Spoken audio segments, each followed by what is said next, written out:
having an amazing day. So today we're talking about something that is so crucial and so important. I just saw a video from Kansas Children's Hospital, and basically they want to criminalize parents who refuse to transition their children. We're going to talk about that, but as always, I always say that I'm not trying to incite any hate on this group of people, but with everything, there needs to be boundaries, and I feel like this movement is overstepping boundaries, but let's get right into it. In a video, this researcher, I know her last name is Priest, she said that psychological abuse is abuse if children are denied transitional hormone therapy. That is abusive psychologically for the child. Basically, she's saying that it should be criminal activity. In the ways in which states intervene with parental authority. So after all, for most of the history of liberal democracies, liberal democratic societies, parents psychologically harming their children wasn't considered a matter for the state to deal with at all. So we can compare the parents of transgender children opposed to physician-recommended treatment to naturalist parents, so parents who misuse traditional or mistrust traditional Western medicine. Regardless of whether these parents have good intentions, these children are often at risk of harm. So in various cases, the courts have ruled that naturalist parents are required to treat their children according to traditional principles of Western medicine. Not only that, but they're criminally liable if they don't do so. So arguably a similar case could be made with the parents of transgender children. Which is insane, because in my last video, part 1 to this video, we talked about the side effects of these puberty blockers, and that's why parents need to know their children are on them, because this could be life-changing medical conditions, number 1. Number 2, how about when the school abuses power? So let's look at that. Let's look at parents who are outraged because the school abused their power by not only transitioning their children, but this one lady says that they even changed her child's medical records. And we're going to talk about this other lady whose child eventually unalived, I can't say the S word, unalived herself because of this entire movement. So let's check it out. These teachers come in and act as if they have nothing wrong. They've done nothing wrong. A mistake? How long of a mistake? How many mistakes are we going to take before my child almost lost her life? They didn't tell me that my child was suicidal. You allowed these teachers to open their classrooms teaching predatory information to a young child, a mindful child that doesn't even know how to comprehend it all. How do you not know what was going on your own campuses? Did you think that no parent would ever come forward? You will not quiet me today. I will stand here today and protect my child along with every other child who has not come forward yet. Do they have psychiatry degrees that I was unaware of? Because I didn't hire them.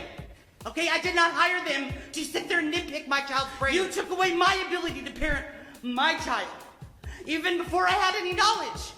I didn't even get to show support. You asked for support, I didn't get a chance. You planted seeds, Ms. Caldera and Ms. Baraki, Mr. Baraki and you, Ms. Pagarin. Your job was to educate my child in math, science, English, etc. Do your job and let me do mine. They assumed that my child needed your aid and resources. They pushed it in the face. And tonight, I will stick up for her. Miss Caldera, you're guilty. Miss Baraki, you're guilty. You changed her personal documentation, her gender, her name, her email. I authorized an AKA added to her attendance because I wanted to be supportive. But guess what? She's allergic to bees. Her medical record says a birth name, and you changed it. Who administers that now? Not everything, not me. You guys did this on your own accountability, and you've gone too far. They downgraded me in front of my child and allowed me to question myself as a mother. You sat there and told me how my child was going to be. And then you wrapped your hands around her while I sat across the table and cried. Because you thought you could be there better than I, and I never got a chance. She was scared to even say anything. Your guys' voice were heard, not hers.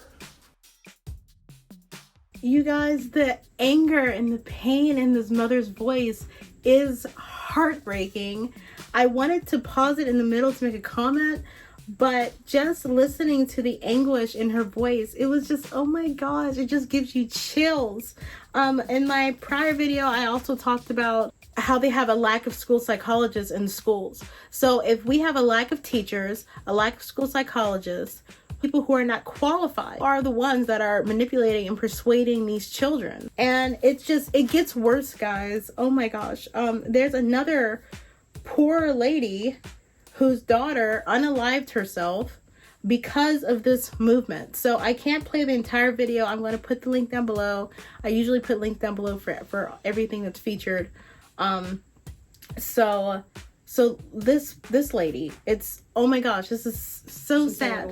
She said, I don't want to talk about it because you guys are not going to be supporter. And I said, well, we don't know. If you tell us what's going on, I'll be more than happy to help you. I do anything to help you, Jaylee. But the only thing that I need and I wanted for you is to see the happy girl that used to be before.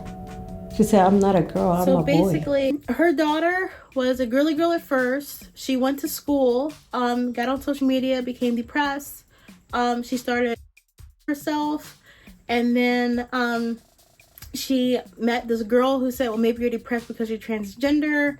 And they started putting her in an LGBTQ club, which the school never notified the mother about. The mother eventually found out through her other daughter that her other daughter was transitioning. What happened was, at first they were completely supportive of it, and they even had her name changed to Jay and then Andrew. And eventually she wanted to get psychiatric help for her daughter because she felt like there were other issues, but the schools denied her of that. Instead, they took custody of her daughter, and not only did they take custody, but they put her in this group home where her daughter committed. So it sounds like taking the children away from their parents does not help the problem. In fact, it worsens it.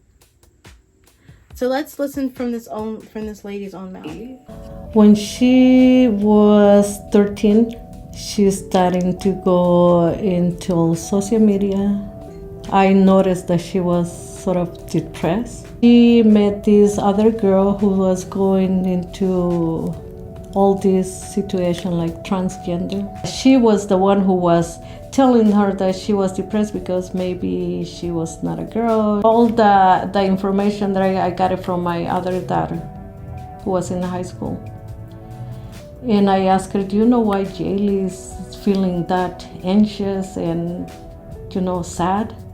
Oh, Mom, because it's gonna be the beginning of the year and she was going to this meeting, and if she stopped going, she's gonna be bullied. She asked everybody in the family to call her Jay. You heard that right. If her daughter stopped going to the LGBTQ plus meetings, she was going to be bullied. That is overstepping boundaries. For them to try to manipulate these children about this huge agenda that they have for ultimate freedom. But obviously it's cult-like, because if you're ever a non-believer, if you ever get out of that ultimate freedom, if she leaves this club, she gets bullied. Isn't that the same now? You disagree? You get shunned? You get shut down and cut off? Isn't that the same kind of agenda that they have now? I mean, in my personal experience, yeah, if you go to a liberal college, or not even a liberal college, if you just go to college and speak your own ideas, you get shut down. There is no right or wrong anymore. It's just everyone's individual truth. And with that much freedom comes corruption and chaos. With the lack of boundaries comes it destroys society. Lack of boundaries destroys society. And not to mention that exploring genders and just going in and out of gender identity is not simply a fun game of finding yourself. This is a possible mental disorder. But hey, don't listen to me. Let's read a case study. So I found this case study, and the link is below if you guys want to view the case study for yourself. So basically, a 14-year-old assigned female at birth was transitioning to male. He, because those were the preferred pronouns, so the report says he, okay. He had initiated gender-affirming testosterone therapy for about 30 days of treatment. The patient elected to stop, reporting uncertainty about wanting to be a male. So there was confusion there. The patient's parents were engaged in evaluation and treatment and expressed support of the transition from female to male. So the parents, the family was supportive of this. Eventually, the teen went into a lot of depression, dissatisfaction, saying, I'm short, I'm so ugly, I'm a joke. Socially, the child was not fitting in, so the child turned into herself. And so she ended up going to a psychiatric hospital. So during the stay in the ED, the patient had one emotional outburst after being referred to with female pronouns. I would also like to add that in the beginning, it said the treatment was stopped because she wasn't sure if she wanted to be a male, but then it said that preferred pronouns, he had an emotional outburst when he was referred to with female pronouns. So that doesn't sound like something normal. That sounds like an identity crisis and a mental issue. So an emotional outburst because society would not affirm the identity. That is a mental issue. Rather, that's something that we can't say in society, but that's a mental issue. Nobody should be in such a place that if anyone in society does not affirm them and does not give them support, they have an emotional outburst and a mental breakdown because of it. That's not something that we need to generalize and teach children. I identify as this, and so if you don't agree with that, I can't take it because you need to agree with me. I take my entire identity and get support from it externally because I need affirmation. That's not realistic. Everyone in society is not going to agree. Here we go. In the discussion, it says, despite outpatient treatment and a supportive family, this patient suffered from persistent ideation. So the whole idea that if society was more supportive, everything would be better is not completely true. Because not only is that unrealistic, but according to this poor child, it didn't really work out. But hey, let's read the rest of it. The repeated expressions of extreme dissatisfaction with appearance were notable.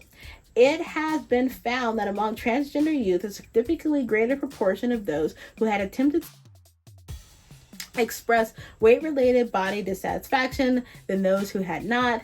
They also had a higher rate of negative assessment by others of appearance. More recently, another study confirmed a significant correlation between societality and a desire for weight change among adolescents with gender dysphoria. They need mental treatment to know how to live in the world. Because in a normal society, we should have differences of opinions.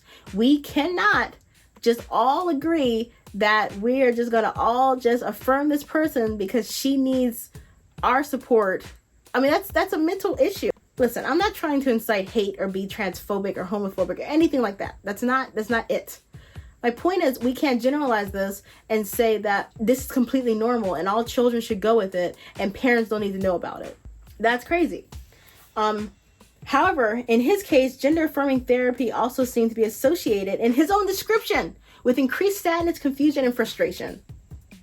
So the gender-affirming therapy was not working. Doesn't that make us think that it's a bigger issue here? So here's the conclusion. It says gender dysphoric patients are at significant risk for psychiatric comorbidities and societal ideation and attempts. It is crucial that primary care providers be aware and diligently evaluate these risks regardless of treatment status. Isn't that something that parents should know about? Isn't that something that a child does not need to be kidnapped from their home because a parent did not agree with it? There's a bigger issue here. Obviously, it's way bigger. And plus, the argument makes no sense at all to me. First, they say that sex is in between your legs and your gender identity is in your head. So think of it like this. Sex is what's between the legs and gender is what's between the ears. Well, if that's true and your gender identity is just something in your head, why do they have gender reassignment surgeries. Because apparently it's not just in your head. They do align even within this movement. Then they say people do not choose their identity. Your identity comes from within, and you cannot choose your identity. This is not a choice. And then they tell children to experiment and see what fits them and what they like best. So experiment with a bunch of different things, be queer and just experiments and see what fits you. That makes no sense. And if it truly came from within, why do they need public affirmation? Number one. Number two, why do they say that children can be influenced to be straight if it comes from within? You're just influencing your children to be straight, but it comes from within. So how does that work? Like, what are you even talking about? Also, they say that children need social affirmation to even cope with themselves. So if that's true, how would it benefit to not tell the parent? Like when you see schools saying that children can transition and change their entire identity without the parent knowing, like that poor lady who's upset. Question, how does that work? So when they leave the school and their parents are calling them by their prior identity, by their prior names and using their prior pronouns, how come that doesn't bother people? Why isn't that giving them a mental breakdown? If they're like, I'm going to hide this, and when you go home, you're going to pretend like it's not happening. Well, what about the whole summer? The entire summer, the child may have socially transitioned in school, maybe taking estrogen and whatever other drug in school, but then the whole summer they come home and their parents call them by their birth names and call them by their improper pronouns, and that's supposed to be psychologically okay because the school supports it. Like, what kind of arguments are they making? Because they make no sense.